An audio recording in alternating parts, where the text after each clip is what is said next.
सभी को जय भीम, नमो बुद्धाय। इस आज के धम्म मित्र वर्ग में मैं सभी का स्वागत करता हूँ। उपस्थित धम्मचारी विमल प्रिय जी, आर्य वज्री जी और सभी धम्म मित्रों को मेरा प्यार भरा जय भीम। और आज के इस वर्ग में कुछ नए मित्र भी जुड़े हुए हैं, बीच बीच में जुड़ते हैं, जैसे कि प्रकाश जी हैं और बहुत सारे मित्र जो है जो इस ऑनलाइन वर्क के माध्यम से जो हम अभ्यास की श्रृंखला हम आगे लेके जा रहे हैं वो है मन प्रतिक्रियात्मक और सूचक। और बहुत सारे मित्रों ने इस विषय का अभ्यास कर लिया होगा अपने सेंटर पर, या नहीं भी किया होगा तो इस वर्ग के माध्यम से हमें सभी को एक अच्छी अपॉर्चुनिटी है, संधि है कि इस विषय को हम और गहराई से सुने और सुनकर थोड़ा उसका चिंतन करके अपने मन के अनुभव में उसको समझने का, जानने का प्रयास करें। क्योंकि धर्म जो है बहुत ही गहरा है, समंदर की तरह, और विशाल है आकाश की तरह। तो ऐसे धर्म को, ऐसे मार्ग को समझना ये हमारे लिए सबसे बड़ी चुनौती है। अगर हम एक सामान्य मन से उसको देखते हैं तो बहुत बड़ी चुनौती है, लेकिन हमारे भीतर जो असामान्य मन है उस चुनौती को देखने की जो क्षमता है, अगर उस क्षमता को समझ के अगर देखने का प्रयास करते हैं तो शायद समझना हमारे लिए बहुत सरल हो सकता है। अगर हम अपनी क्षमता को नहीं समझते हैं और मान लिया कि हम सामान्य मनुष्य हैं, तो सामान्य मनुष्य से ही हम सामान्य ही धर्म समझेंगे। अगर हमें लगता है कि हम सामान्य मनुष्य नहीं हैं क्योंकि हम बुद्ध बीज के साथ में हमारा जन्म हुआ है, हमें ऐसे गुरु मिले हैं, ऐसा धर्म संग मिला है जिसके माध्यम से हम अपनी क्षमता को पहचान सकते हैं और हमें जो मदद लेकर हम अपनी क्षमता को और बढ़ा सकते हैं। तो क्षमता के आधारित अगर हम बुद्ध की शिक्षा को समझते हैं तो समझना बहुत सरल है, क्योंकि हर चीज़ खुले पन्नों की तरह है। जैसे जैसे हम उसके भीतर जाते हैं वैसे वैसे वो पन्ने जो है खुलने लगते हैं, क्योंकि वो सभी पन्ने जो है हमारे ही मन के भीतर है। हमें किसी और पन्नों की ज़रूरत नहीं है, किसी और जगह पे जाके ढूंढने की ज़रूरत नहीं है, हमारे भीतर ही ढूंढने की ज़रूरत है। और मुझे लगता है कि हम यही प्रयास निरंतर कर रहे हैं। एक बौद्ध साधक होने के नाते, एक बौद्ध अनुयायी होने के नाते हमारा प्रयास ही वो है कि हम बुद्ध की शिक्षा को उस दिशा से, उस तत्व से समझे जिस तत्व से समझने की जो हमारी क्षमता है, उसका अनुभव लेके अगर हम समझते हैं तो समझना हमारे लिए बहुत ही सरल और गहरा हो सकता है। तो हम मन की जो प्रवृत्ति है या प्रकृति है या उसका स्वभाव है, उस स्वभाव को समझने के लिए ही हम इस विषय को हम अभ्यास कर रहे हैं, ताकि हम अपने मन के स्वभाव को समझ सकें। कि प्रतिक्रियात्मक मन, जैसे भंते जी कहते हैं कि वो बाह्य वस्तु पर आधारित होता है, वो बाह्य वस्तु के साथ वो गुलाम बना रहता है, परतंत्र रहता है, प्रतिक्रिया देने वाला होता है, दुख देने वाला होता है, मन को अशांत करने वाला होता है। तो ये प्रतिक्रियात्मक मन क्या है और कैसे ये सभी चीज़ें हमारे जीवन में जो सब संपूर्ण दुख स्कंध है, या जितने भी प्रकार का दुख है, वो दुख किस प्रकार से निर्माण होता है, किन कारणों से निर्माण होता है, और उसका कैसे हमें अनुभव करना है। एक तो हमें उसको समझना है कि वो तत्व में क्या है, लेकिन समझ के छोड़ना नहीं है, बल्कि उसको स्वीकार करना है, और स्वीकार करके ही रुकना नहीं है, तो उसको, उससे मुक्त होने का भी प्रयास करना है। तत्व को समझना है, समझने के बाद उसको स्वीकार करना है, और स्वीकार करने के बाद उससे मुक्त होने का भी प्रयास करना है। तो ये तीनों चीज़ एक दूसरे के साथ में जुड़ी हुई है। अगर हम किसी भी समस्या से, दुख से अगर मुक्त होना चाहते हैं, फिर वो किसी भी प्रकार का सामान्य दुख हो या संसारिक अस्तित्व का दुख हो, तो उसको तत्वतः समझने में ही उसकी जो ग्रहणशीलता हमारी बनती है। अगर तत्वतः अगर हमें वो पता नहीं चलता है तो ग्रहणशीलता भी नहीं हो पाती। सामान्य तौर पे अगर हमें सर्दी खांसी भी हो जाती है, कोई वायरस भी लग जाता है, तो हम उसको जांचते हैं कि इसके भीतर तत्व क्या है, डायग्नोसिस करते हैं, उसका चेकअप करते हैं और हमें तत्व से पता चल जाता है कि इसके कारण ये बीमारी मुझे हुई है।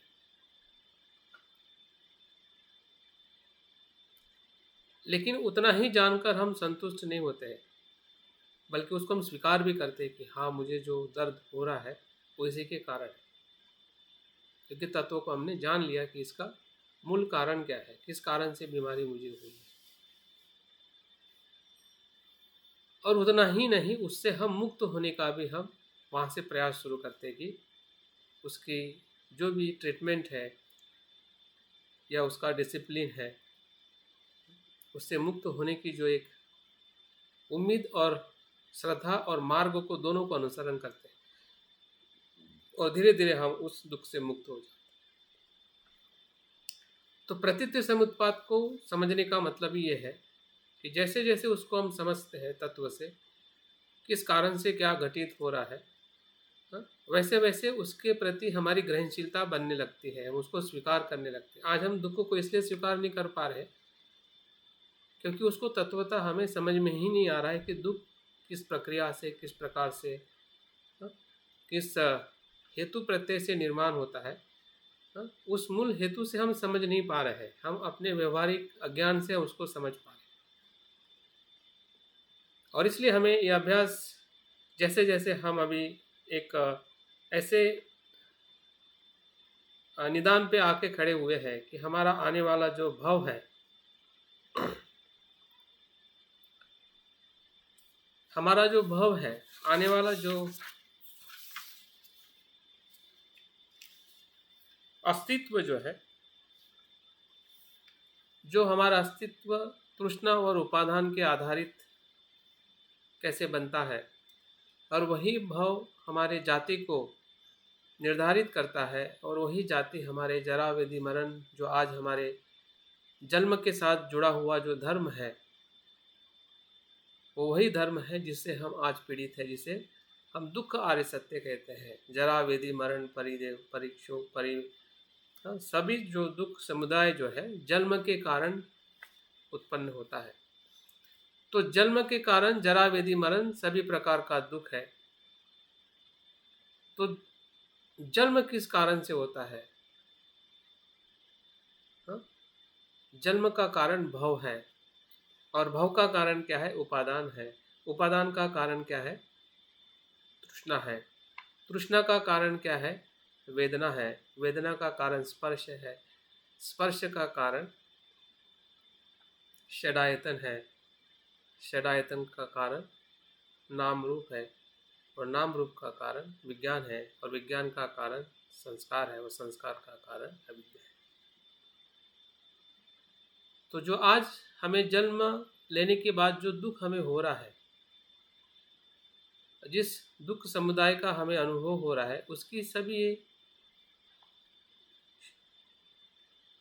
दुख समुदाय की जो श्रृंखला जो है, जो निदानों में हमने अज्ञान से लेकर तृष्णा तक, और तृष्णा से लेकर उपादान तक जो हमने अभ्यास किया है, कि जो हमारा पूर्व जीवन भी दिखाता है कि हम पूर्व जन्म में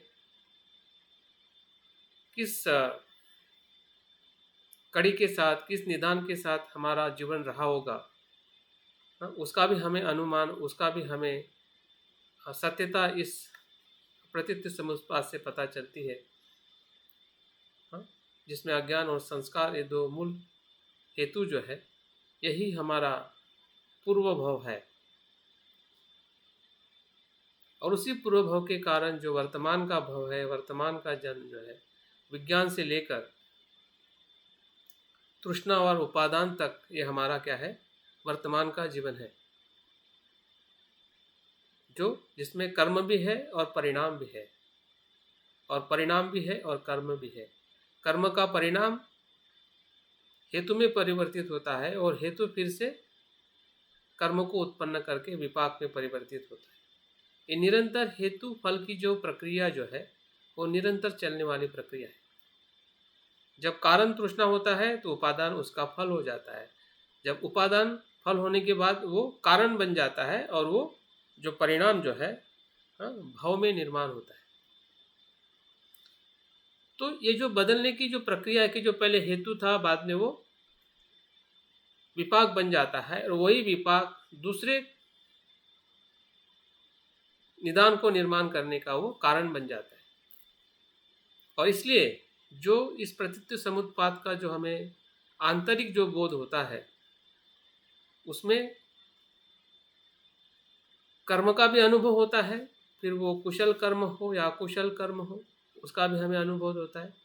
हमें यह भी अनुभव होता है कि प्रतीत्व समुत्पाद निरंतर बदलते रहता है, क्योंकि वो हेतु अपने आप में स्थिर नहीं है, वो भी बदलता है, तभी तो वो परिणाम में विपाक में परिवर्तित होता है। विपाक भी बदलता है तभी तो हेतु में परिवर्तित होता है।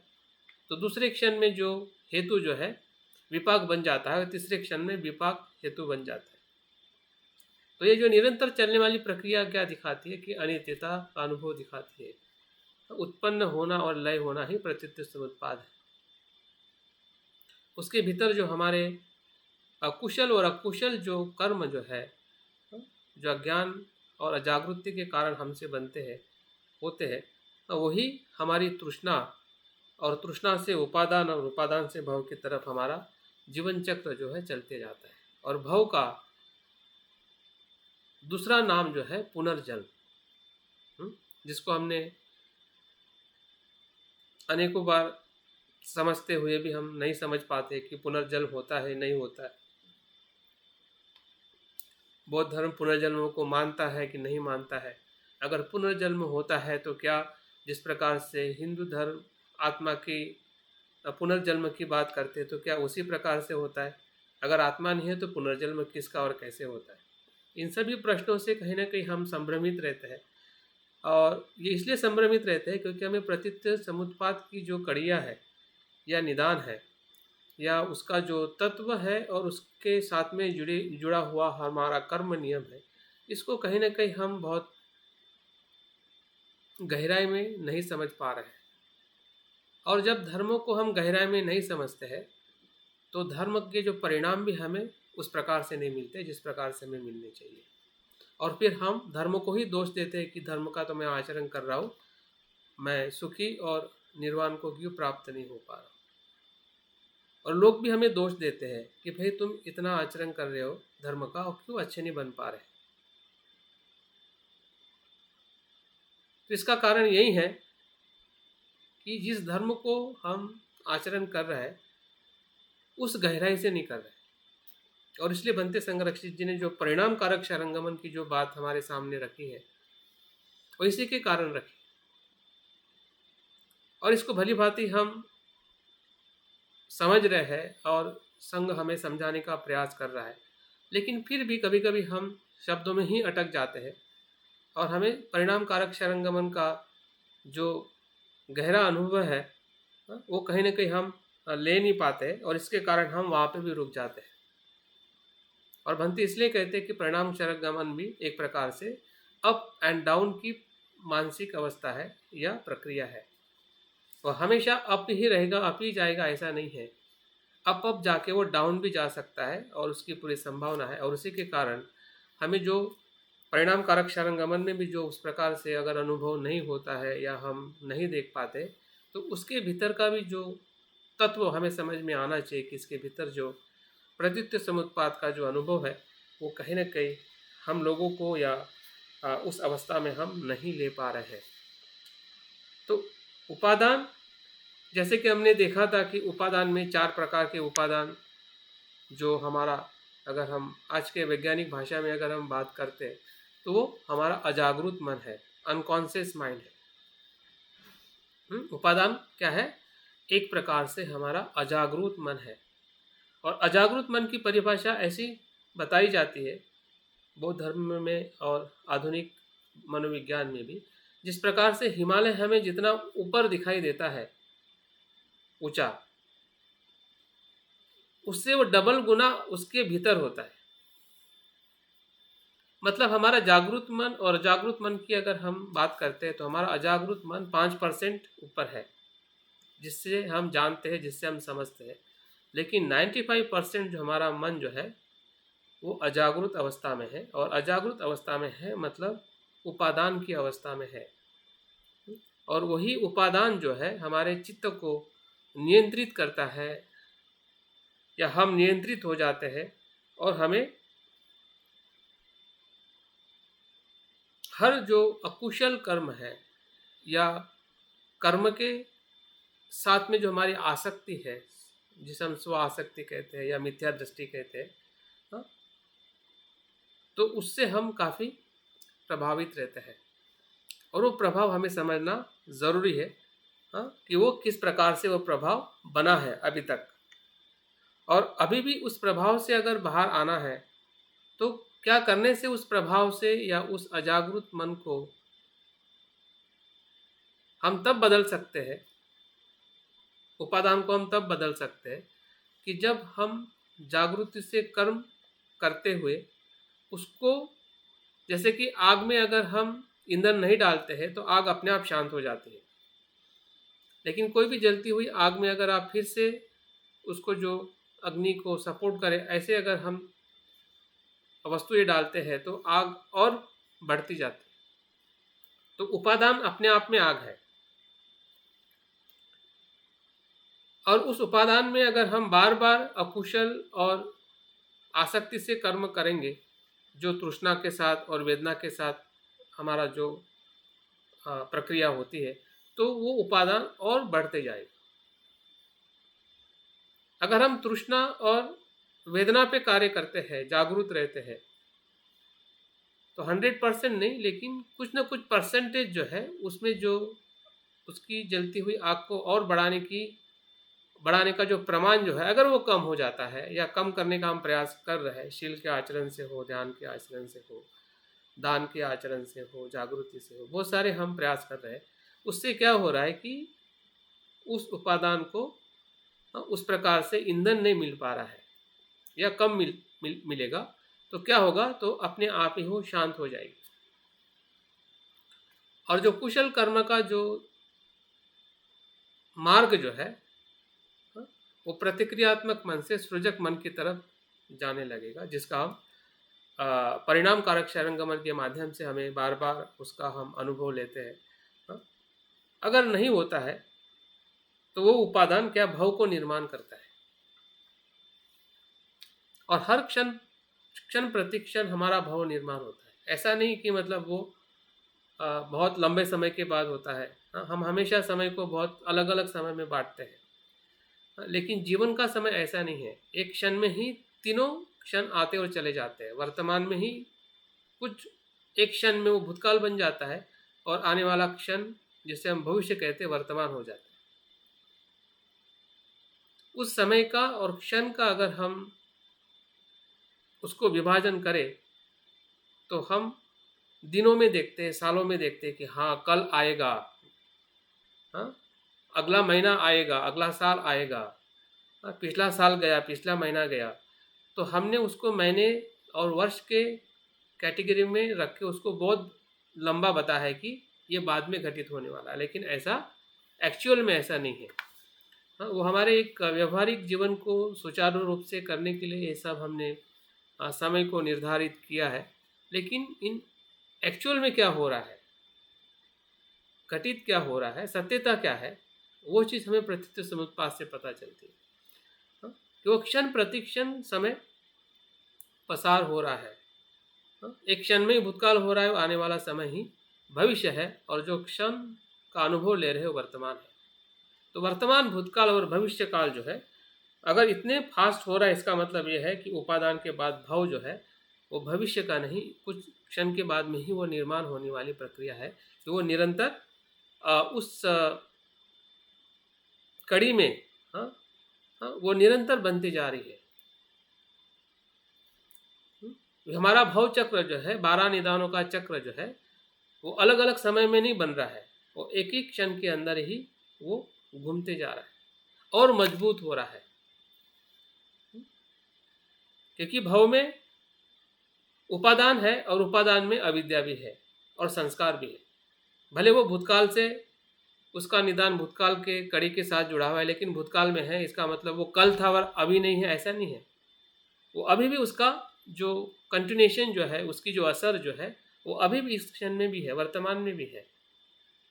जब हम उसको समय के साथ में देखते हैं तो उसको समय के साथ में हम उसको अलग नहीं रख सकते हैं। सिर्फ समझने के लिए हमें समझना है कि वो भूतकाल के जीवन के साथ में भी जुड़ा हुआ है, लेकिन वो वर्तमान का ही अनुभव है। जब हम अज्ञान में रहते हैं, जब हम जागरूक नहीं होते हैं, तो अविद्या वहाँ पे होती ही है।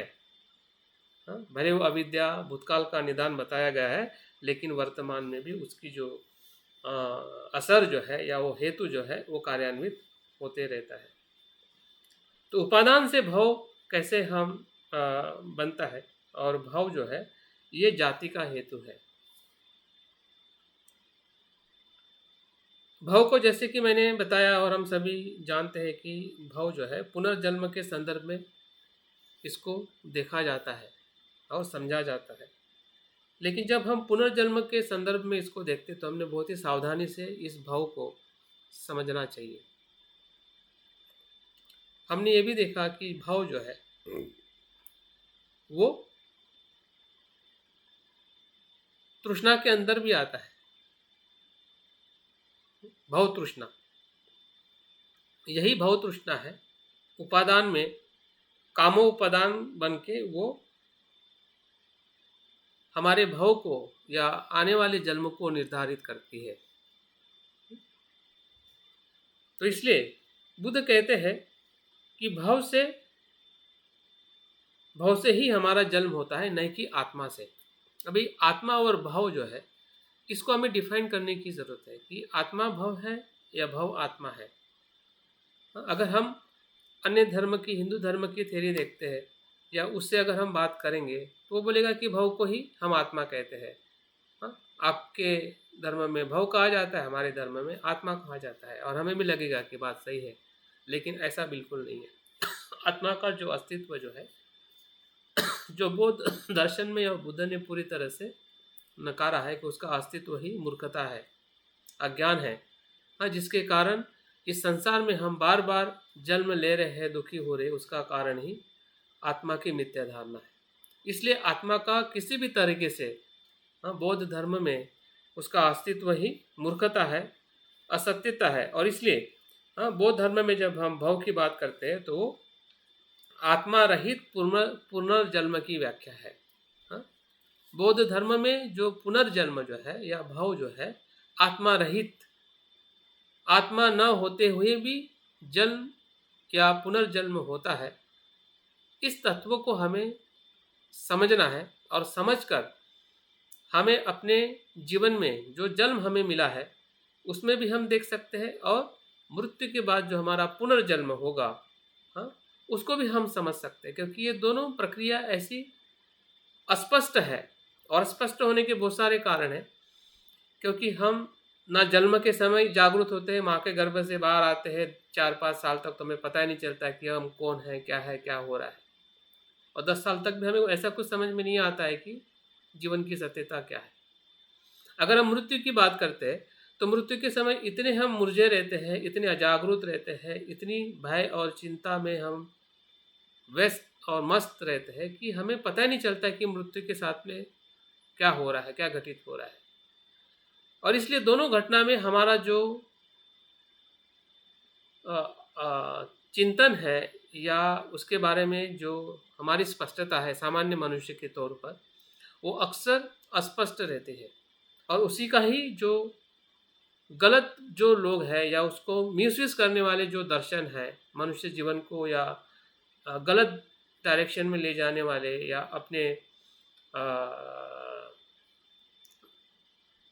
अपने सिद्धांत को लोगों के बीच में अपनी मनोपली बताने के लिए, करने के लिए ऐसे बहुत सारे लोग उस प्रकार से उसका मिसयूज करते हैं। और वो आत्मावाद हो या ईश्वरवाद हो, एक प्रकार से मनुष्य जीवन का मिसयूज करने का ही एक दर्शन है, जिसमें मनुष्य जीवन को पूरी तरह से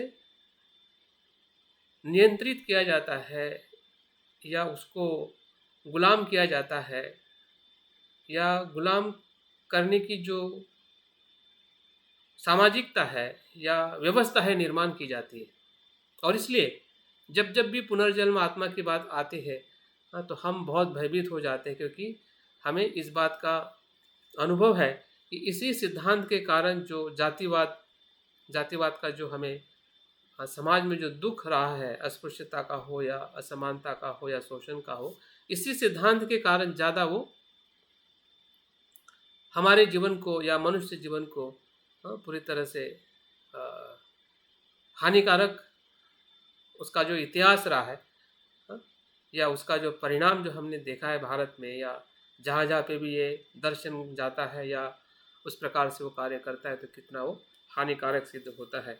और इसलिए हमने भाव को बुद्ध की शिक्षा में, या जो उपादान के कारण भव होता है, अगर उपादान अगर हमें पता चलता है तो भव भी हमें पता चल सकता है। क्योंकि भव के अंदर जो आने वाली जो ऊर्जा जो है, ऊर्जा का मतलब क्या है कि हमारे संग्रहित की हुई जो दृष्टि है, धारणाएं है, जैसे कि कामोपादान है, इच्छा है, हमारी दृष्टि है विचारों के लिए, धारणाओं के लिए, शीलवत परामर्श है, शाश्वतवाद दृष्टिकोण है, ये सभी जो हमारी जो इच्छाएं है या पकड़ के रखने की जो हमारी प्रवृत्ति जो है चित्त की, उसी ही प्रवृत्ति के कारण जो है वो हमारा भाव या आने वाला जो पुनर्जन्म निर्धारित होता है, नहीं कि किसी आत्मा की वजह से, नहीं कि किसी आत्मा के वजह से। भव को उन कर्मों के अर्थ से समझ सकते हैं जिनके द्वारा पुनर्जन्म होता है। भव क्या है? वो कर्म का परिणाम है, जो हमने माँ के गर्भ से जो जन्म लेके नाम रूप षडायतन और स्पर्श और वेदना और इससे जो कुछ भी हमने कर्म किए हैं,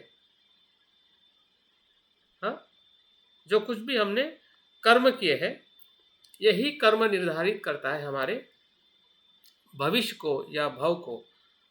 जो हम अभी कर्म कर रहे हैं, यही कर्म निर्धारित करेगा कि कल हम सुखी रहेंगे या दुखी रहेंगे। आज हम सुखी है या दुखी है, ये निर्धारित करता है कि कल हमने किस प्रकार के कर्म किए थे।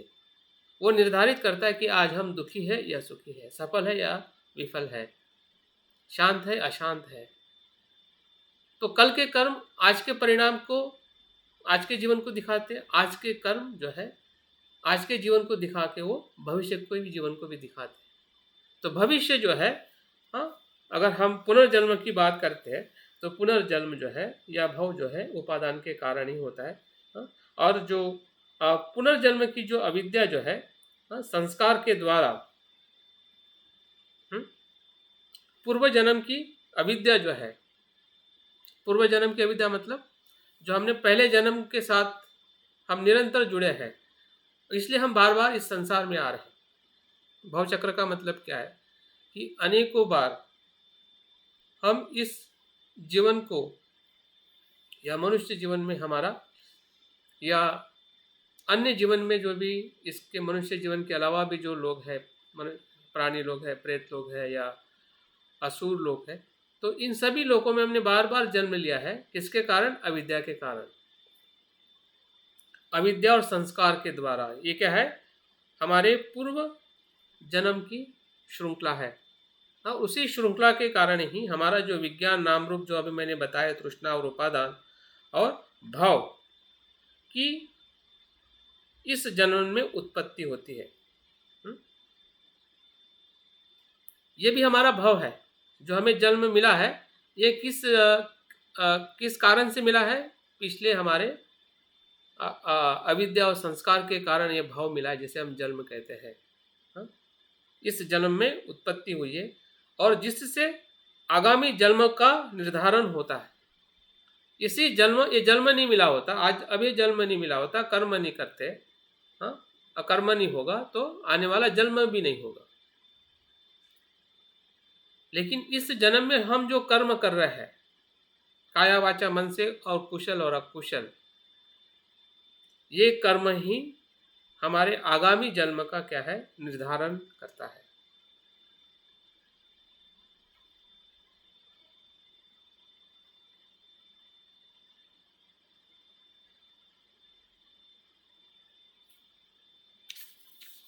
और इसलिए भव के जो दो अर्थ सूचित होते हैं, भव का मतलब यही होता है कि जन्म लेने वाला लोभ मतलब भव है। अगर सामान्य भाषा में अगर हम कहें तो भव क्या है, जन्म लेने वाला लोभ, जैसे हम आवागमन कहते हैं, बार बार जन्म लेने वाला लोभ ही भव है। और भव की चेतना ही भवांग है। जब हम अभिधम्म के दर्शन में जब हम देखते हैं कि भवंग क्या है, भवंग चित्त क्या है, तीन चित्त की प्रक्रिया घटित होती है। जिस प्रकार से अन्य धर्म में, विशेषतः हिंदू धर्म में, जो वैदिक परंपरा में जो ऐसा कहा जाता है कि मृत्यु या जीवन में एक आत्मा है जो मृत्यु के बाद आत्मा है और नित्य है। ठीक है, आत्मा है वो नित्य है और उसका ही पुनर्जन्म होता है। पहले उनके दर्शन को समझ लीजिए कि वो क्या कहते हैं। अगर उनके दर्शन को हम थोड़े समझ जाते हैं तो हमारा दर्शन क्या है ये हमें समझना है, और दोनों में क्या फर्क है ये समझना है। आप सिर्फ ऐसा कहोगे कि नहीं हम आत्मा को नहीं मानते हैं और हम उनके दर्शन को नहीं मानते, तो आपका मन उसको पूरी तरह से स्वीकार नहीं करेगा। अंदर से कहने कि आप भी आत्मा को ही मानने लगोगे, क्योंकि आपको पता ही नहीं चल रहा है कि आत्मा को नहीं मानने का मतलब क्या है। तो वो क्या मानते हैं हमें समझ में आना चाहिए कि वो क्या मानते हैं कि आत्मा जो है शरीर में होती है और नित्य है, वही देखती है, वही बोलती है, वही सोचती है, वो आत्मा के कारण ही सब कुछ गतिविधियां होती। इस प्रकार से उनका दर्शन है।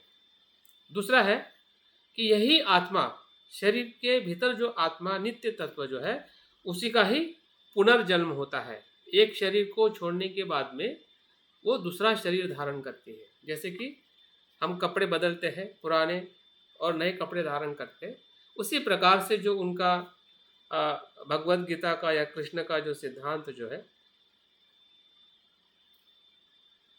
आत्मा नित्य है और वही आत्मा अगले जीवन में धारण करती है, उसी को पुनर्जन्म कहते हैं। अभी हम बौद्ध दर्शन के अनुसार देखते हैं बुद्ध ने क्या कहा है। बुद्ध कहते हैं कि आत्मा जैसी ऐसी कोई नित्य तत्व नहीं है, फिर भी उस आत्मा के अभाव में भी जो पुनर्जन्म होता है वो बौद्ध का पुनर्जन्म है। आत्मा के अभाव में, अभी आत्मा के अभाव में, अभी आत्मा का अभाव मतलब क्या कि नित्य तत्व का अभाव। अभी अभाव का मतलब कुछ भी नहीं है ऐसा मत समझिए। बौद्ध धर्म वहां पे कुछ बताता है, लेकिन किसका अभाव, नित्य आत्मा का अभाव। नित्य आत्मा का अभाव में भी पुनर्जन्म होता है। उसे दीपशिखा के उदाहरण से हम देख सकते हैं। दीपशिखा मतलब हम दीप को जलते हुए जब देखते हैं, उसकी जो ज्योत होती है प्रतिक्षण बदलती रहती है, फिर भी वो हमें समान दिखती है।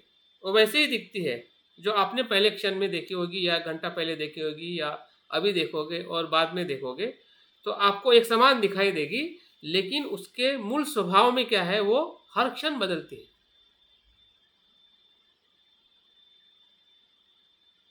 वो एक जैसी बिल्कुल नहीं होती है। तो बौद्ध धर्म में भी जो जिस दीपशिखा की बात की जा रही है, ऐसा तत्व क्या है, जो तत्व हिंदू धर्म में आत्मा के नाम पे जाना जाता है कि जो नित्य है, लेकिन बौद्ध धर्म में नित्य आत्मा के अभाव में भी पुनर्जन्म होता है। तो उसका वो तत्व क्या है, वो कैसे तत्व है, वो दीपशिखा की तरह है। दीपशिखा की तरह मतलब प्रतिक्षण बदलने वाला है, लेकिन वो हमें लगता है कि एक समान, लेकिन वो निरंतर बदलने वाला है। उसी प्रकार से प्रतीत्य समुत्पाद का प्रवाह प्रत्येक क्षण में परिवर्तनशील होने पर भी एक समान दिखाई पड़ता है। तो पुनर्जन्म की जो परिभाषा जो बौद्ध धर्म में की जाती है, हाँ, भव को कहा जाता है चित्त की संतति, चित्त का प्रवाह। हाँ, अभी ये चित्त का प्रवाह जो है वो ना आत्मा है ना आत्मा जैसा है, यहाँ पे अभी स्पष्ट हो जाइए। जो पुनर्जन्म जो धारण होता है या पुनर्जन्म होगा या हमारा हुआ होगा या अभी होगा बाद में होगा, हाँ, तो किस आधार पर होगा? पुनर्जन्म का कारण जो है चित्त की संतति है, चित्त का प्रवाह है।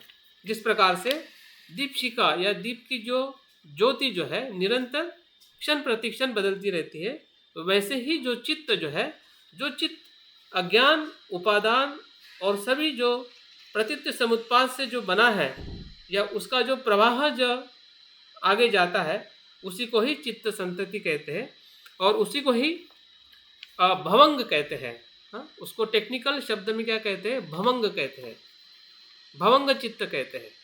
भवंग मतलब इसी भव से या तृष्णा से अज्ञान से बना हुआ चित्त का प्रवाह, हाँ, वही पुनर्जन्म का कारण है। जो यही भवंग चित्त, जब भवंग चित्तों को हम ऐसा भी कह सकते हैं कि जो भूतकाल की जो दो कड़ियाँ हैं, हाँ, जिसे हम अविद्या और संस्कार कहते हैं, हाँ, वो यही भवंग चित्त है। यही भवंग चित्त जब माँ के गर्भ में प्रवेश करता है, जिसे हम विज्ञान कहते हैं, वही चित्त जो है, हाँ, वो नए जन्म को निर्माण करता है, जिसे हम प्रतिसंधि चित्त कहते हैं, प्रतिसंधि चित्त कहते हैं। एक तरफ भवंग चित्त, दूसरी तरफ प्रतिसंधि चित्त, मतलब एक चित्त के प्रवाह से दूसरे चित्त के प्रवाह का प्रवेश होना, मतलब वो ना मृत्यु के समय चित्त वो वही होता है, उसमें भी परिवर्तनशीलता होती है, जिसे हम मृत्यु का चित्त कहते हैं। मृत्यु के बाद की जो अवस्था जो है, जिसे हम भवंग चित्त कहते हैं, भवंग चित्त वो होता है मृत्यु के बाद और नए जन्म के बीच की अवस्था। मृत्यु के बाद और नए जन्म के बीच के चित्त को भवंग चित्त कहते हैं। और यही भवंग चित्त जब माँ के गर्भ में प्रवेश करता है, हाँ, तो वो क्या हो जाता है? प्रतिसंधि चित्त बन के वो हमारा विज्ञान, फिर नाम रूप और षडायतन, फिर से हमारा जो भवचक्र जो है आगे बढ़ते जाता है। तो इस प्रकार से पुनर्जन्म को या भव को हमें समझना है, हाँ, कि बौद्ध धर्म में ऐसी कोई आत्मा की सत्ता नहीं है, हाँ, जो मिथ्या और भ्रामक धारणा है, हाँ, जो एक भव से दूसरे भव में जो संक्रमण होता है वो सब कुछ अनात्म है, हाँ, नित्य नहीं है, हाँ, और इस प्रकार से भव के प्रत्यय के अलावा, हाँ, अन्य सिद्ध नहीं होता है। भव के प्रत्यय से ही जाति होती है और अर्थात पुनर्जन्म होता है। भव के प्रत्यय से ही जाति होती है और किसी कारण से नहीं, हाँ, और भव जो है वो एक प्रकार से हमारे ही कुशल और अकुशल चित्त का जो कर्म का जो संचय है, जो मृत्यु के क्षण में हमारे साथ में, जैसे हमने ये भी सुना होगा कि मृत्यु के साथ कुछ अगर हमारा आता है तो कर्म ही दायाद है, कर्म ही मित्र है, हाँ, और कर्म ही हमारा बंधु है। तो कर्म जो है मतलब चित्त में जो हमारी कर्म करने की जो क्षमता, कुशल और अकुशल, हाँ, वही हमारे आने वाले भव को निर्धारित करती है। तो इस प्रकार से भव को हमने समझना है। हाँ सुभाष जी बोलिए। मैं ये कहना चाह रहा था कि ये जो भवंग चित्त है ये तो केवल पुनर्जन्म में ही कन्वर्ट होगा, और इस स्टेज पे जब मतलब मृत्यु होती है तो जो दूसरा रास्ता है ना, जो बुद्धत्व में जाने वाला, तो वो भवंग चित्त नहीं होता ना, वो शुद्ध चित्त प्रवाह ही रहेगा ना, कि और कुछ है? थोड़ा बताएं। देखिए, भवंग चित्त जो है और शुद्ध चित्त जो है, वो उसी प्रकार से डिपेंड है जिस प्रकार से हम वेदना में जागरूक होते या नहीं होते हैं। अगर वेदना में हम जागरूक होते हैं तो तृष्णा की तरफ नहीं जाएंगे, बल्कि हम कहाँ पे जाएंगे, ऊर्ध्वगामी मार्ग की तरफ जाएंगे। ठीक है, तो वो वेदना से तृष्णा नहीं बनेगी या कम बनेगी। ठीक है, वैसे ही अगर मृत्यु के क्षण में या मृत्यु के समय पर अगर हम जागरूक है, विधायक है, हमारा चित्त जो है कुशल कर्म के साथ है, जागरूक है, तो होने वाला जो चित्त जो है वो भवंग चित्त नहीं होकर वो क्या बनेगा, वो प्रबुद्ध चित्त की तरफ जाएगा। वहां पे भी हमें कुशल और अकुशल दोनों से भी मुक्त मतलब अवस्था रहेगी। हाँ हाँ, मतलब मुक्त मतलब वहां पे जागरूकता। ठीक है, थोड़ा, क्योंकि वहां पे हम ज्यादा डिटेल में उस समय क्षण में हम ज्यादा डिटेल में उसको देख नहीं सकते, एक अनुभूति के तौर पे है ना। हाँ, उस समय का जो एक फ्लैश बोधिसत्व के रूप में भी शरीर लेके आ सकती है। हाँ, क्योंकि वो भवंग चित्त को फिर वो निर्माण नहीं करेगा, वो फिर बोधि चित्त को निर्माण करेगा। मतलब वो बुद्धत्व का ही चित्त जो है हाँ, उसका तो चला जाएगा कि या तो धर्म काया में रहेगा या फिर मतलब बिल्कुल बोधिसत्व की काया में रहेगा। बिल्कुल तो वो स्वतंत्र रहेगा, वो अपनी इच्छा से रहेगा ना। जितने समय रहेगा नहीं रहना होगा तो वो बिल्कुल छोड़ देगा। हाँ, क्योंकि हम जो देख रहे हैं कि जो प्रतीत्व समुत्पाद की जो पूरी कड़ी जो है, जिसे हम अनुलोम प्रतीत्व समुत्पाद कहते हैं कि ये होने से ये होता है, तो जो प्रतिक्रियात्मक मन या भवचक्र का मन किस प्रकार से कार्य करता है, जिस प्रकार से सुभाष जी ने जो प्रश्न करके वहाँ पे हमें ये बताने का या पूछने का प्रयास किया कि वहाँ पे भी वहाँ पे भी हमें संभावना है, अगर हम ज़्यादा जागरूक रहते हैं तो वहाँ से भी हमारा जो प्रतीत्व समुत्पाद जो है वो भवचक्र का नहीं होके वो धर्म चक्र की तरफ जा सकता है। सही सुभाष जी? ठीक है सर। हाँ, तो वहाँ पे भी संभावना है, और उस संभावना की पूर्व तैयारी ही हमारा आध्यात्मिक जीवन है। बनते संरक्षित जी कहते हैं कि हम जो कुछ भी प्रयास कर रहे हैं, मतलब जीवित रहकर, वो उसी के लिए है कि मृत्यु के समय हम उस अवस्था के आसपास में रहे। यही हमारे आध्यात्मिक जीवन की सभी की पूर्व तैयारी है। अगर एक शब्द में कहे कि हम क्या कर रहे हैं, बुद्धत्व या श्रोतापन, ये तो बहुत बड़ा अनुभव है या वो संभावना है नहीं है, वो सभी को, हम सबको पता है। और संभावना नहीं होती है इसलिए हम ज़्यादा प्रयास भी नहीं करते, हमें लगता है कि हम तो बुद्ध वैसे भी होने वाले नहीं हैं। लेकिन भंते ये कहते हैं कि हमारे सभी कर्म ऐसे करिए, ऐसे रखिए कि कम से कम मृत्यु के आसपास हम ऐसी पूर्व तैयारी में रहे।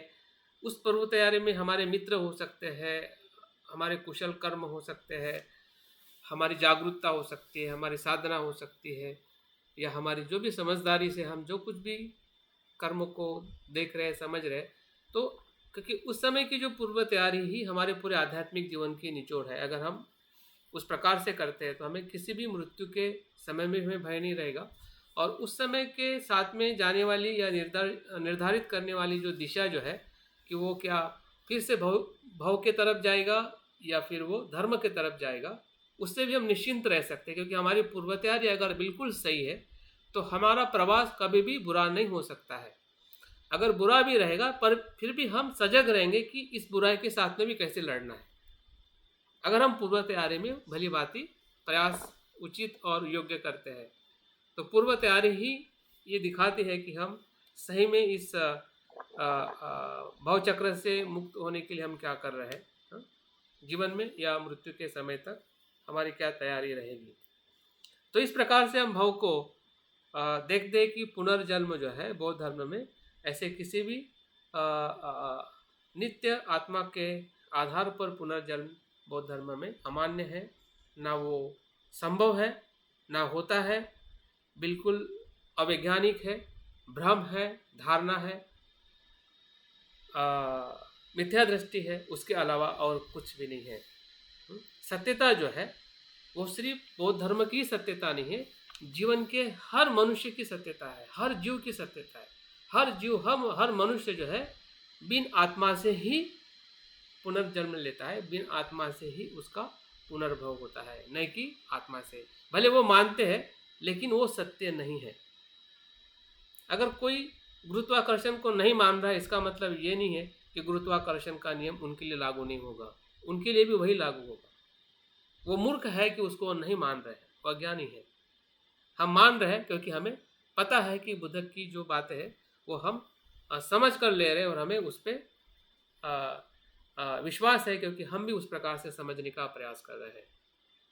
तो इस प्रकार से हमने भाव को, पुनर्जन्म को समझना चाहिए, और जितनी भी हमारी जो गलत धारणा है, हाँ, और उस धारणाओं से भी हमें मुक्त होना है, ताकि हम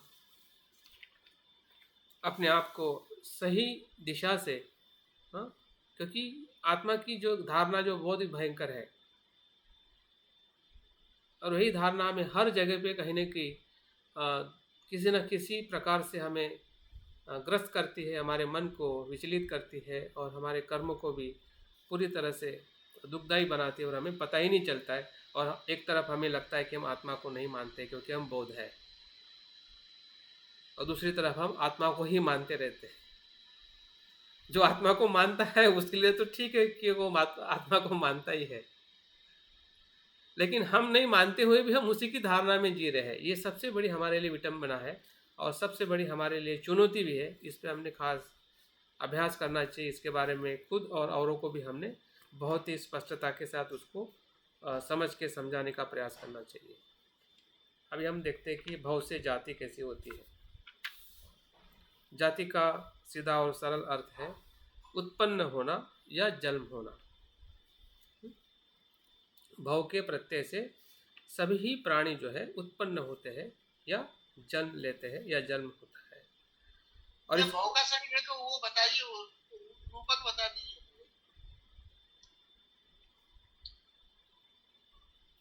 क्या रूपक? भव का रूपक? हाँ, वही है कि जैसे कि दीप की जो ज्योति जो है ना, जिसे हम दीप की शिखा कहते हैं, वो प्रतिक्षण बदलती रहती है। पानी का प्रवाह प्रतिक्षण बदलते रहता है। और उदाहरण आप फैन देखिए, फैन चलते रहता है, प्रतिक्षण वो घूम रहा है, लेकिन हमें भास हो रहा है कि उसकी जो पंखुड़ियाँ जो है वो बहुत सारी पंखुड़ियाँ, ऐसा लगता है हमें। अगर आप घूमते हुए पंखे को देखिए, आपके सर के ऊपर ही है, लेकिन जैसा पंख का स्विच बंद हो जाता है तो आपको 2 या 3 कड़ियाँ दिखाई देती है, क्योंकि उसकी जो कंटिन्यूटी जो है वो हमें भास कराती है कि ये अनेक पंखुड़ियाँ है, लेकिन जबकि वो ऐसी नहीं होती है। तो वैसे ही जो लोगों को भास होता है कि वो नित्य है, हाँ, लेकिन वो नित्य नहीं है। ये बुद्ध की जागृति है, या बुद्ध की जो प्रज्ञा है उसको भली भांति देखती है कि ऐसा कोई तत्व नहीं है, ऐसा कोई प्रत्यय नहीं है कि जो नित्य है, वो निरंतर प्रवाहित होता है, परिवर्तनशील होता है। एक क्षण से दूसरे क्षण में, एक चित्त से दूसरे क्षण में वो प्रवाहित होता है। उसको और एक उदाहरण से देखा जा सकता है कि अगर कोई सीड है, बीज है, अगर वो बीज में जो क्षमता है, वो एक प्रकार से हमारे भवंग चित्त की क्षमता है, क्योंकि उसमें भवंग में ऐसे कुछ संस्कार है, ऐसी क्षमता है कि जो हमने पूरे इस जीवन में कर्म किए हैं अज्ञान से और तृष्णा से, वो पूरी क्षमताओं के साथ में भरा हुआ है जो बीज है, जैसे हम भवंग या बीज कहते हैं। और उस बीज को जैसे कंडीशन मिल जाती है, जैसे कि जन्म की कंडीशन क्या है, माता पिता पास में आना, माता का ऋतुमती होना, और उसी ही समय में ये भवंग चित्त उस जगह पे उपस्थित होने के कारण उसको वो कंडीशन मिल जाती है माता पिता की, और उसी ही कंडीशन के कारण वो जो भवंग चित्त जो है प्रतिसंधि चित्त में परिवर्तित हो जाता है। जैसे कि बीज को जैसी कंडीशन मिलती है, अगर कंडीशन नहीं मिलेगी, आप उसको टेबल पे रखो तो उसमें से, बीज में से पौधा नहीं बनेगा। कितना भी आप, उसमें क्षमता तो है लेकिन पौधा नहीं बन पाएगा, क्योंकि उसको कंडीशन नहीं मिली। जैसे उसको कंडीशन मिलती है और मिलेगी तो तुरंत उस बीज में से पौधा आएगा। तो वैसे ही एक जो भवंग चित्त जो है, जैसे कंडीशन में उसको दूसरे कंडीशन दूसरे प्रत्यय के साथ में उसका मिलाप होता है, वैसे ही वो चित्त जो है, जो बीज होता है वो फिर पौधा नहीं होता। आप बीज को पौधा नहीं कह सकते, और आप ये भी नहीं कह सकते कि पौधा जो है बिन बीज से आया है। ना आप ये कह सकते ना वो कह सकते। मतलब आपका शाश्वतवाद भी टूट जाता है और उच्छेदवाद भी टूट जाता है, और क्या आ जाता है वहाँ पे? मध्यम मार्ग आ जाता है, क्योंकि आप प्रत्युत्तर समुत्पन्न देख रहे हैं कि ये होने से ये हो रहा है, हाँ? और ये होने से ये हो रहा है, तो पहला जो कारण जो है वो क्या, उसमें फलित हो गया, वो परिणाम में परिवर्तित हो गया। अभी वो कारण नहीं रहा, लेकिन आप ऐसा नहीं कह सकते कि बिन कारण से हुआ है, वो कारण से तो हुआ है। और उसके पीछे भी दूसरा कारण था, भवंग भी, मतलब अपने आप भवंग नहीं बना है।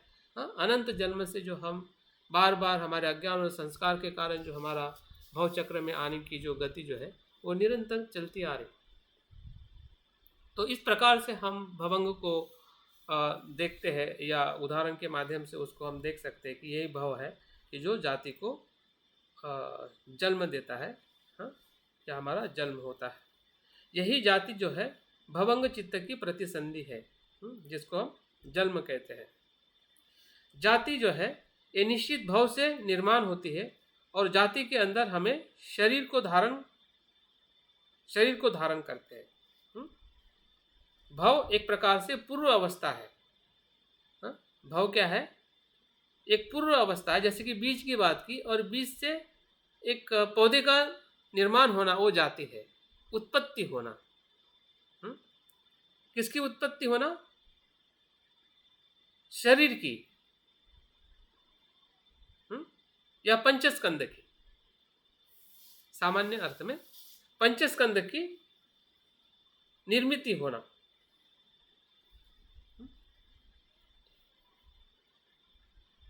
और इस वर्तमान भाव की समीक्षा में अगर हम वर्तमान और भविष्य का भाव, वर्तमान का भाव ये भी भाव ही है, जहाँ पे हम अभी जीवन जी रहे हैं, ये वर्तमान का भाव है। ये वर्तमान का भाव है, जिसमें हम विज्ञान से हमारा जन्म हुआ है। ये जन्म किससे हमें हुआ है? जो माँ के गर्भ में जो विज्ञान आया था उससे हमें ये जन्म मिला है, या हमारे पास में पंचस्कंद है, या पंचस्कंद से जो कुछ भी हम कार्य कर रहे हैं, वो ये भी भाव है, वर्तमान का भाव है। और भविष्य का भाव जो है वो है होने वाला जन्म, भविष्य में होने वाला जन्म, जिसे हम जाति कहते हैं। तो ये भी जन्म है, और होने वाले जन्म की भी बात हमें इसमें दिखाई देती है। इस जन्म की भी बात है, प्रतीत समुत्पाद हमें इस जन्म की बात भी करता है, जो हमें पंचेंद्रिय जो स्कंद मिला है, जब माँ के गर्भ में जो हमारा प्रवेश हुआ था, वो विज्ञान के कारण हुआ था, और उस विज्ञान में भी अविद्या और संस्कारों के कारण वो प्रवेश हुआ था। और कर्म से जो हमने कुछ भी भाव किया है, कर्म से जो कुछ भी हमने इकट्ठा किया है, और हमारा जो मृत्यु होगा, तो फिर से हमारा जन्म होगा। तो ये आने वाला जन्म जो है ये भाव निर्धारित करता है, भाव के कारण जन्म होता है या होगा।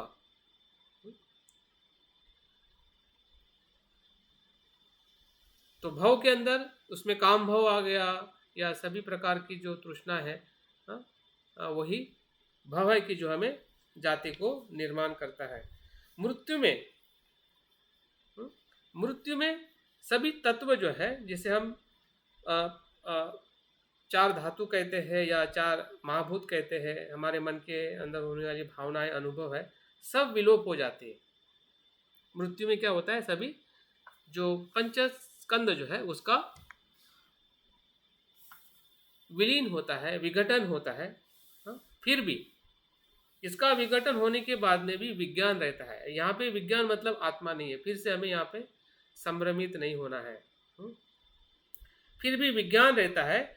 यही पुराने और नए विज्ञान को संयुक्त करने वाली कड़ी है। ये विज्ञान कैसा है कि पुराना विज्ञान और नया विज्ञान,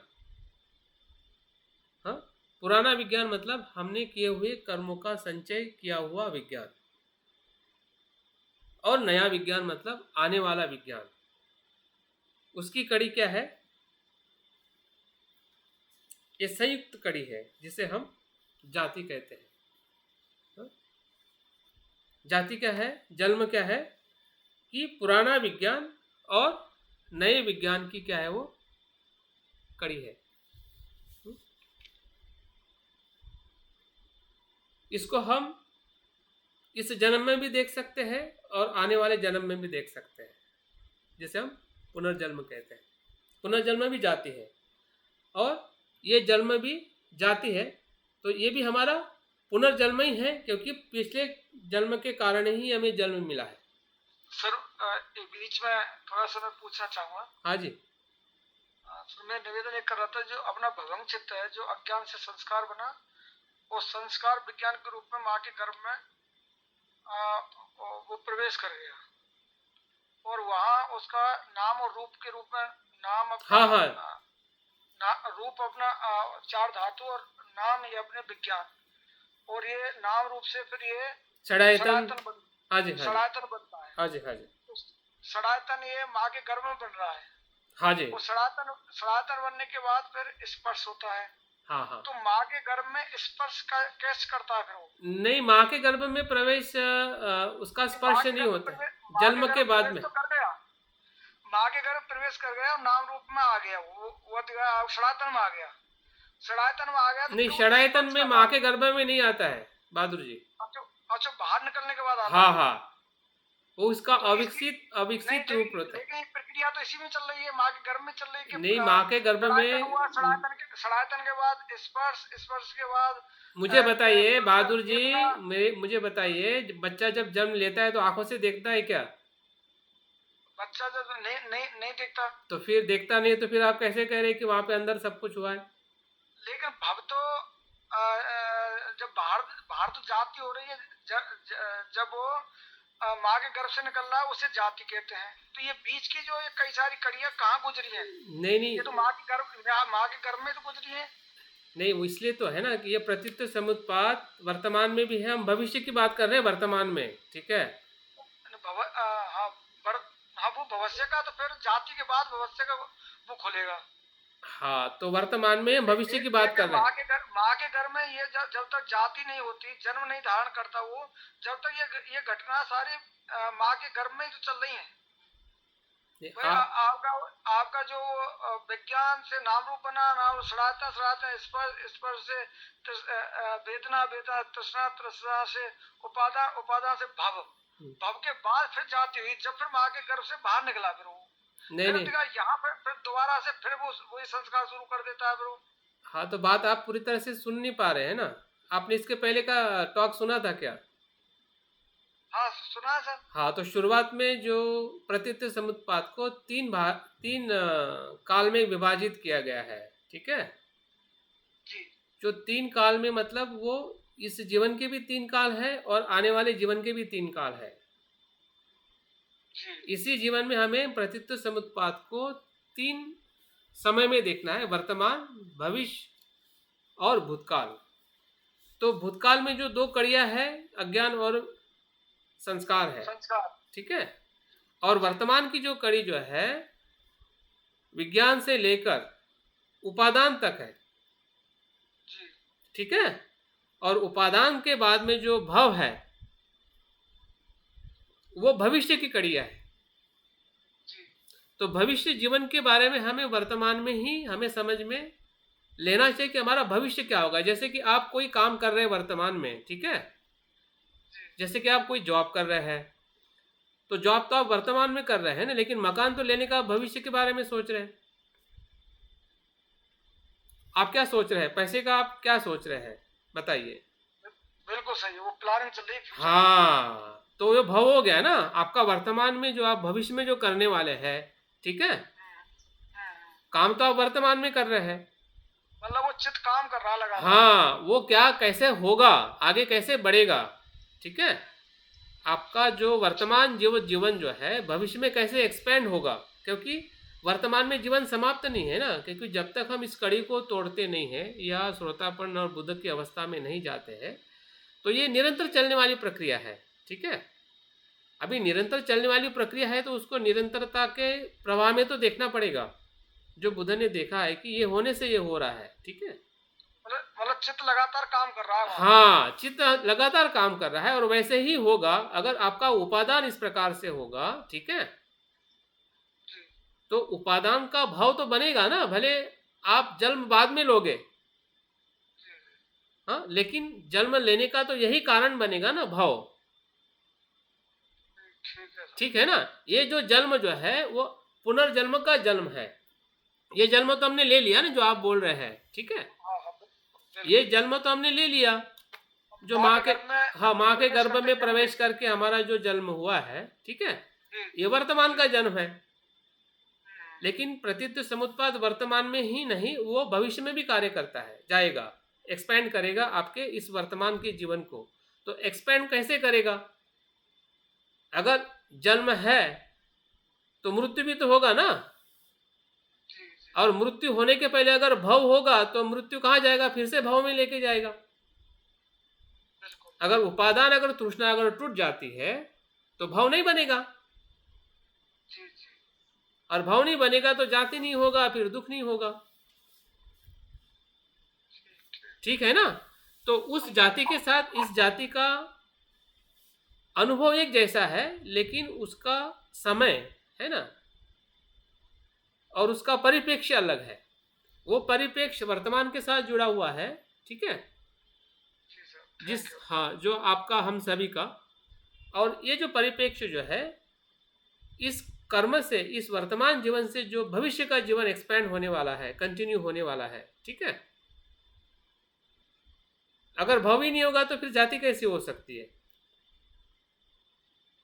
भव है तभी तो जाति बनेगी ना।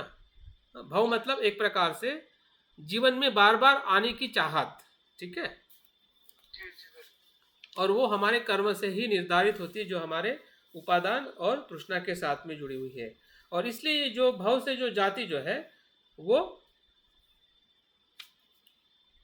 उस पुनर्जन्म को प्राप्त करना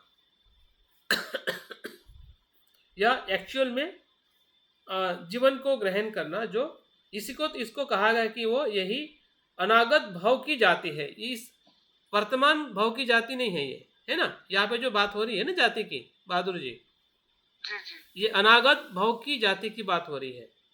वर्तमान जाति तो हो चुकी है, जो हम माँ के गर्भ में प्रवेश कर चुके हैं। ठीक है, तो ये जाति जो है, जो भव से उत्पन्न होगी, वो अनागत भव की जाति है, जन्म है। जो आज हमें जाति का अनुभव हो रहा है, जरा, वेदी, मरण, दुख, वही हमें दोबारा भी होगी। मतलब इसमें बताना चाहते हैं कि आज भी जो आपको दुख हो रहा है ना जन्म से, वही जन्म से आपको बार बार दुख होगा या होते रहेगा। नहीं तो तोड़ दो। हाँ, तो इससे अगर आपको समझ में आ रहा है कि मैं बार बार दुखी हो रहा हूं मेरे ही इस जाति से, तो जाति को ही तोड़ दो ना, कि जिसके कारण से जाति हो रही है। आप उसके कारण को ढूंढोगे कि भाई कहाँ से आ रहा है जाति, कहाँ से आ रही है, तो आपको दिखेगा भव से आ रही है। और भव कहाँ से आ रहा है? तो उपादान से आ रहा है। तो कौन इंसान, कौन मूर्ख इंसान, हाँ मूर्ख इंसान है, कौन प्रज्ञावान इंसान बार बार दुखी होना चाहेगा? मूर्ख इंसान बार बार दुखी हो रहे हैं हम। ठीक है, लेकिन जो आपने अभी मृत्यु के संदर्भ में बता रहे थे ना, तो वो कह रहे ना पुराना विज्ञान और नए विज्ञान की कुछ बात बता रहे थे। हाँ हाँ हाँ, मतलब ये जो जाति जो है ना, जन्म जो है, आने वाला जो भव जो है, भव की जाति जो है, ठीक है, भव की जाति है ना।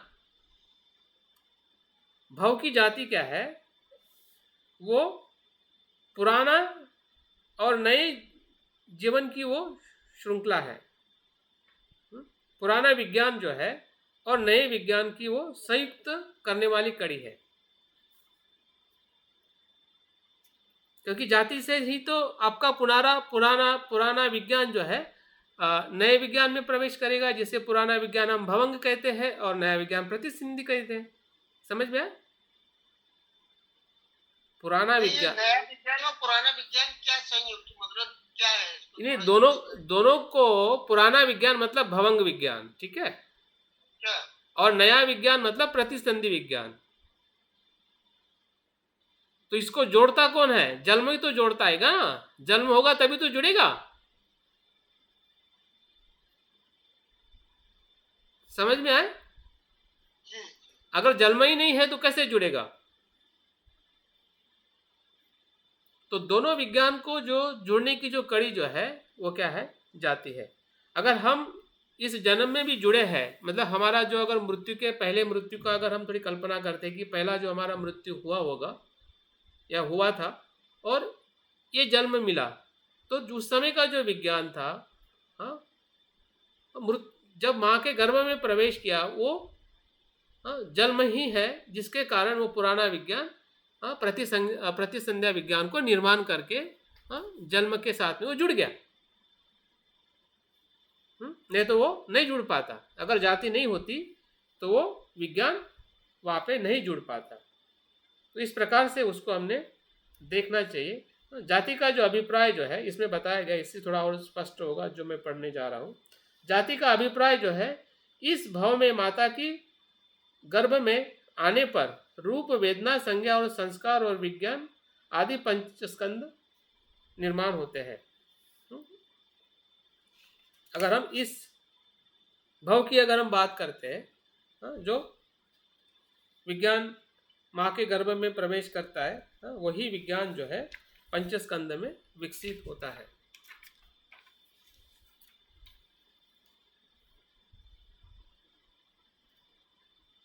इसको और एक शब्द से देखा जा सकता है कि पूर्व भाव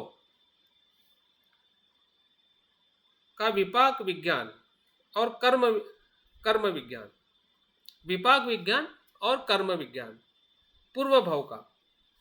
अभी पूर्व भाव मतलब अगर हम इस जन्म की बात करें तो इसी जन्म का जो हमारा विपाक विज्ञान है, हाँ, जो हमें विपाक देने वाला विज्ञान और कर्म करने वाला विज्ञान के उत्पाद से ही जाति, उसी के ही उत्पाद को जाति कहते हैं। हाँ? सर मैं एक चीज और पूछना चाहूंगा सर। हाँ बोलिए। हाँ सर, जिस तरह से अपना भवंग चित्त है वो विज्ञान में माँ के गर्भ में प्रवेश कर गया और वो 2-3 माह बाद खंडित हो गया, तो उसकी क्या अवस्था होगी? खंडित हो गया मतलब उसे जन्म नहीं मिला, वो स्खलित हो गया या डीएनसी करा देनी, तो ऐसी स्थिति में उसका क्या होगा? वो तो बुद्ध से पूछना पड़ेगा।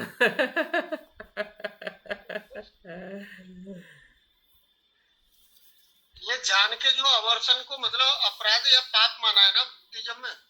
नहीं, वो तो माना है सर। देखिए मृत्यु जो है या जीवन जो है अलग अलग समय में मृत्यु होता है।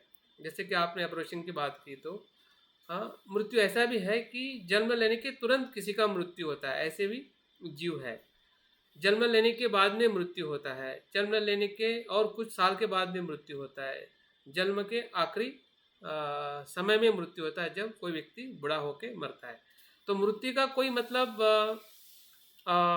समय नहीं है। किसी भी समय में किसी भी जीव का मृत्यु होने की सभी संभावना है। अगर मृत्यु है तो निश्चित ही वो मृत्यु फिर से भवंग चित्त में जाकर फिर से उसकी जन्म की शक्यता वैसी बनी रहती है जिस प्रकार से हमारे पूरे जीवन को जीने के बाद में बनती है।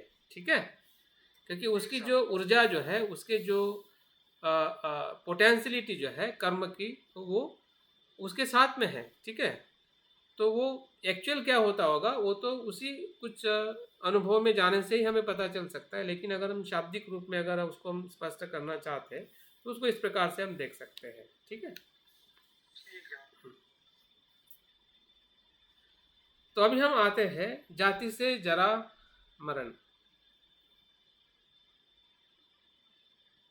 बहुत ही सीधा और सरल है, जो आज हम जो भी अनुभव कर रहे हैं, हमारा जन्म हम धारण कर लिए हैं और हम भली बातें जानते हैं कि जाति से ही जरा मरण होता है। और जरा मरण को जानने के लिए जरा मरण क्या है, क्यों होता है, तो हमें जाति को जानना पड़ेगा, जन्म को जानना पड़ेगा। जन्म क्यों होता है तो हमें भव को जानना पड़ेगा, भव कैसे होता है तो उसको उपादान और तृष्णा को जानना पड़ेगा। तो ये सभी श्रृंखला है, सभी जानने की प्रक्रिया है। अगर हम किसी भी कड़ी पर सवाल करते हैं कि ये क्यों है, इसका कारण क्या है, तो उस कारण की सभी श्रृंखलाएं जो है हमें पीछे पीछे लाकर हमें अज्ञान तक लेके आती है। और ये सबसे बड़ी खासियत है, या ऐसा कह सकते हैं कि बौद्ध धर्म की विशेषता है कि जब जब हम प्रश्न पूछते हैं तब तब बुद्ध होने की क्षमता बढ़ने लगती है। अगर हम प्रश्न नहीं करते, भले औरों को प्रश्न करें या ना करें, हमने अपने दुख को प्रश्न करना चाहिए, समस्या को प्रश्न करना चाहिए, हमारे पंच स्कंदों को प्रश्न करना चाहिए कि पंच स्कंद क्या है, मैं देखता हूँ तो क्या होता है, मैं सुनता हूँ तो क्या होता है, मुझे द्वेष आता है तो उसके भीतर क्या होता है, मुझे लोभ आता है तो क्या होता है, भय आता है तो क्या होता है।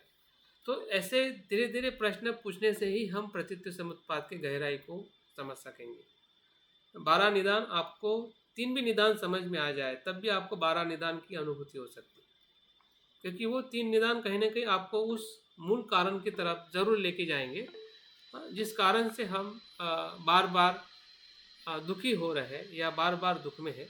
और दुख से मुक्त होने का मार्ग दुख को जानना ही है। अगर हमें दुख से मुक्त होना है, हम चाहते हैं कि मैं दुख से मुक्त बनूं, निर्वाण को प्राप्त करूं, सुख को प्राप्त करूं, तो सुख और निर्वाण कहीं और पर नहीं है, कोई दूसरा मार्ग नहीं है, उसका एक ही मार्ग है, दुख को जानना ही निर्वाण को जानना है। हाँ जी। जैसे ये आपने बहुत बढ़िया तरह से बताया और बड़ा आपका बहुत बहुत पुण्यानुमोदन कि किसी भी कड़ी पर हम मतलब ये भवचक्र को तोड़ सकते हैं। हाँ जी, हाँ जी, हाँ जी। तो जो भवचक्र को किसी स्तर पे तोड़ना और दूसरी तरफ वो जो ऊर्ध्वगामी चक्राकार मार्ग के द्वारा बुद्धत्व की तरफ जाना, इनमें क्या अंतर है दोनों में? वो एक ही है, एक ही है, एक ही है। मतलब वो दूसरा तरह से विधायक तरह से बताया गया है और ये सीधा सीधा ये प्रज्ञा के स्तर पर तोड़ने की बात कही है। हाँ हाँ हाँ, ये आपकी जागृति है कि आपने जैसा वैसा देख लिया और जैसा वैसा देखने से आपके भीतर तोड़ने की जो क्षमता जो है, डेवलप हो गई। आप उसको अनुभव कर रहे हैं और उसका अनुभव लेते आप आगे बढ़ रहे हैं, तो वो वही है कि आपकी श्रद्धा भी उसमें आ जाएगी, आपका सुख प्रीति का भी अनुभव उसमें आ जाएगा। और वो मार्ग फिर वो आरिष्टागिक मार्ग हो सकता है, वो ऊर्ध्वगामी का मार्ग हो सकता है, वो सप्तबोधांग हो सकता है, या विपස්සना हो सकता है, कुछ भी हो सकता है। मार्ग वहाँ पे कोई निर्धारित नहीं है। मतलब जागृति से हाँ, ये समझ में आ रहा है कि हर चीज जो जागृति से ये जो प्रतीत समुत्पाद लागू हो रहा है वहाँ, कि क्या होने से क्या हो रहा है, क्या नहीं होने से क्या नहीं हो रहा है। हाँ, मतलब मैत्री भावना ध्यान कर रहे हैं लेकिन मैत्री विकसित नहीं हो रही है, तो क्यों, क्या है? हाँ, हाँ, वो बस समझ में बस आता है बस वो बस ऐसे ऐसे ऐसे ही प्रश्न पूछना है। हमारे ही अनुभव पर, हमारे ही कर्म पर, हमारे ही अस्तित्व पर जैसे जैसे हम प्रश्न पूछते हैं, वैसे वैसे प्रतीत्व समुत्पाद का हमें बोध होने लगेगा। और वही बोध हमें कहीं ना कहीं उसी गहराई में लेके जाएगा, हाँ, जिस गहराई को हम आध्यात्मिक जीवन कहते हैं या परिणाम कारक शरणगमन कहते हैं। अंतिम कड़ी को हम संक्षिप्त में देखना चाहेंगे और बहुत ही महत्वपूर्ण है कि जरा और मरण क्या है।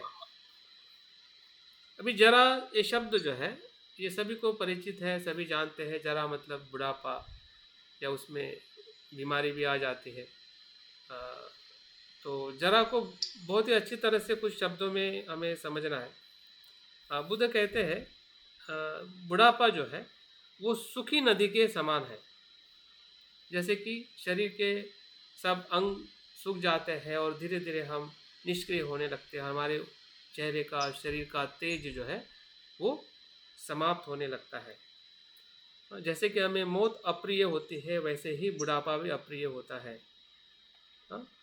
बुढ़ापा एक प्रकार से हमारी बीती हुई उम्र है, जो हमने उम्र जी ली है, जीर्ण अवस्था है।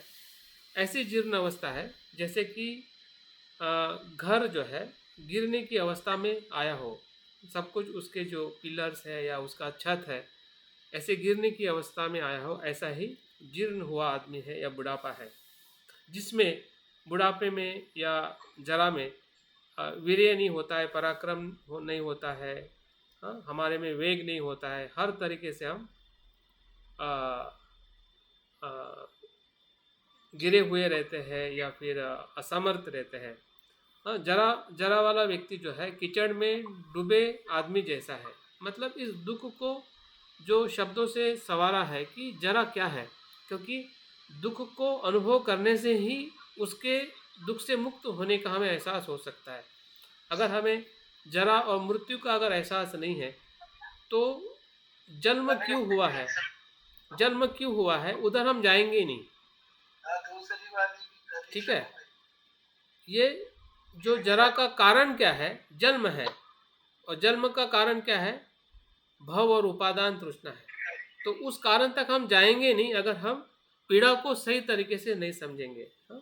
और ये जरा जो एक प्रकार का दुख है, पीड़ा है, कि जो जाति के साथ उत्पन्न होती है। जाति क्या है, ये जरा वेदी को उत्पन्न करने वाला धर्म है। एक शब्द मैंने बताना भूल गया, जाति क्या है कि वो जरा वेदी मरण को उत्पन्न करने वाला धर्म है, जिसे हम जाति कहते हैं।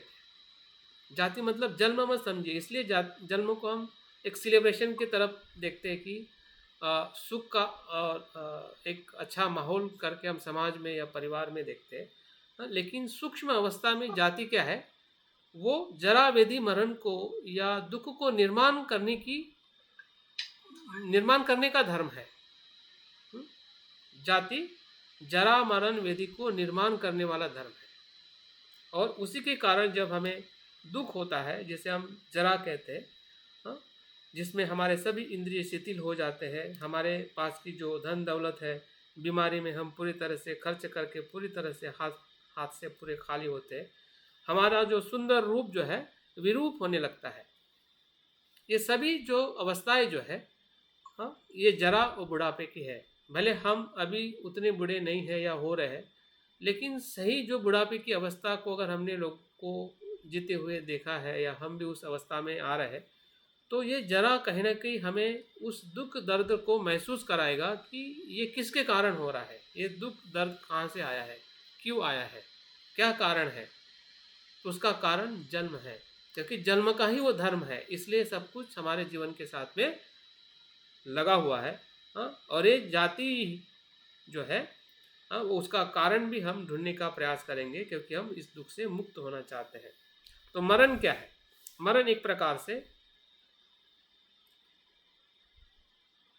ऐसी भंग अवस्था है, हाँ, नष्ट होने की अवस्था है, विलय होने की अवस्था है, हाँ, या समाप्त होने की अवस्था है। जैसे कि पेड़ से फल पत्ते गिरते हैं, वैसे ही मृत्यु होता है।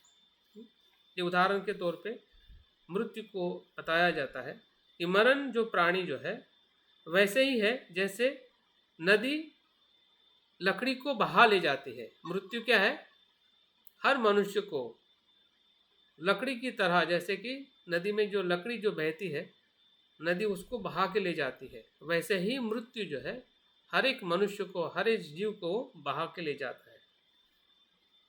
बेबस बेचारा आदमी अपने कर्म के अनुसार अकेला ही जाता है।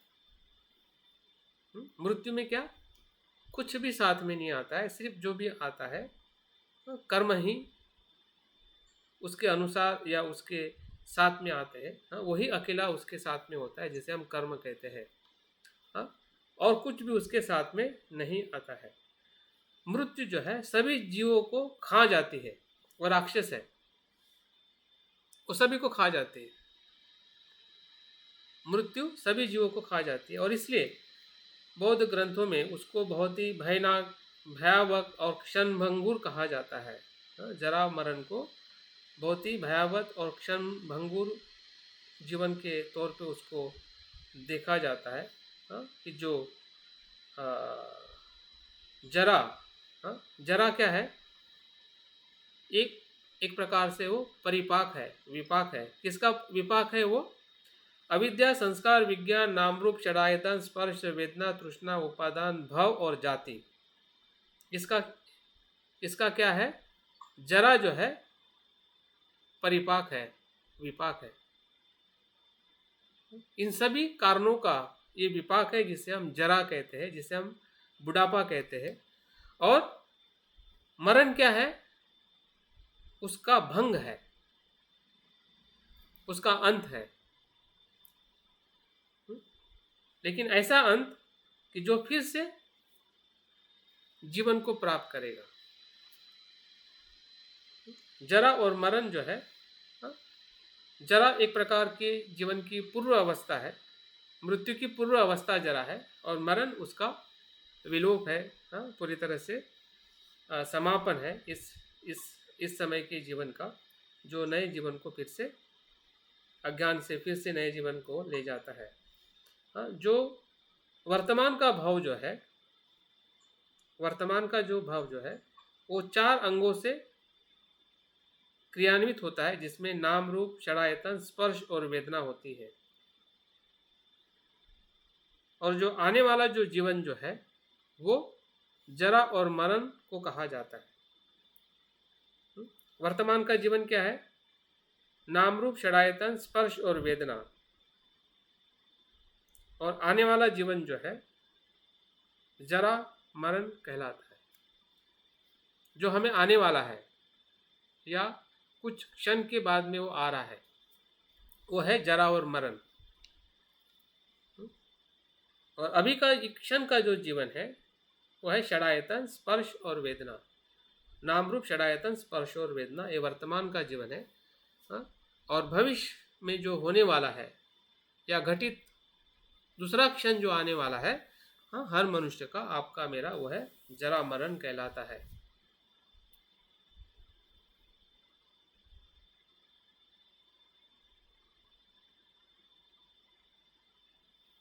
तो इस प्रकार से जरा मरण को हम अगर देखते हैं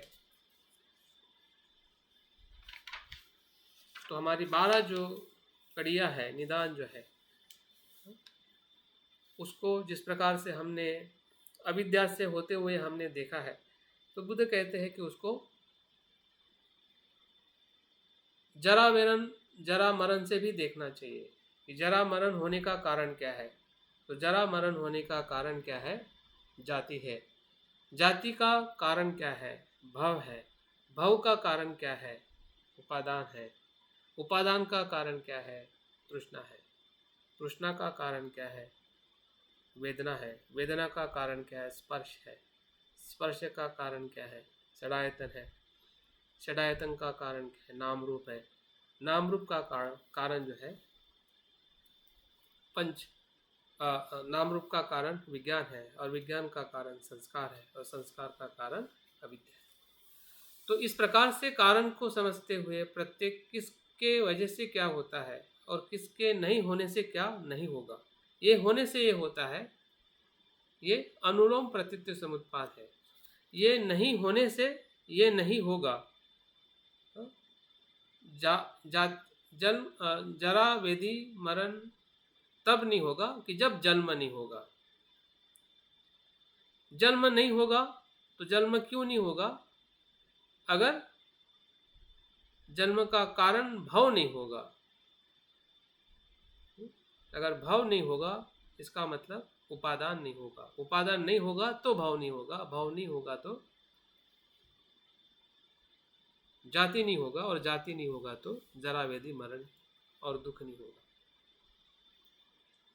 तो इस प्रकार से जो अनुलोम और प्रतिलोम जो प्रतीत्य समुत्पाद है, और उस प्रतीत्य समुत्पाद में जो 4 आर्य सत्य के आधार पर उसको देखना कि ये क्या है, क्यों है,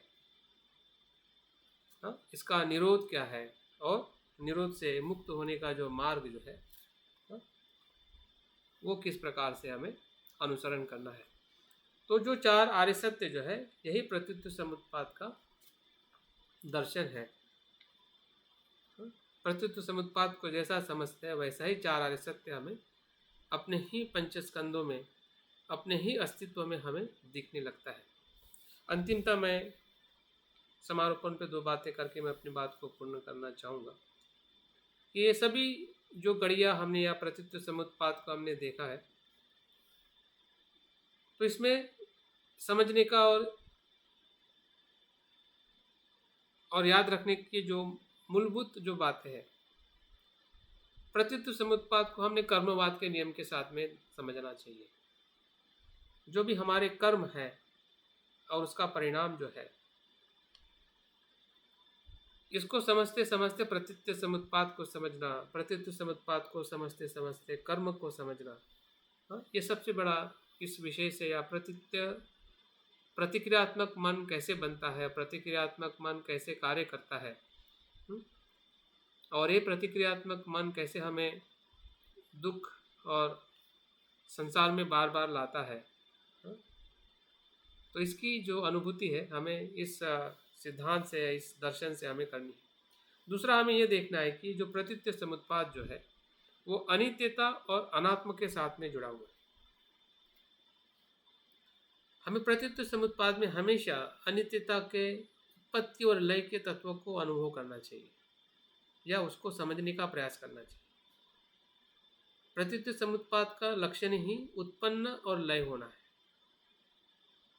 और उसी का ही दूसरा नाम है अनित्य। अनित्य का मतलब ही उत्पन्न होना और लय होना।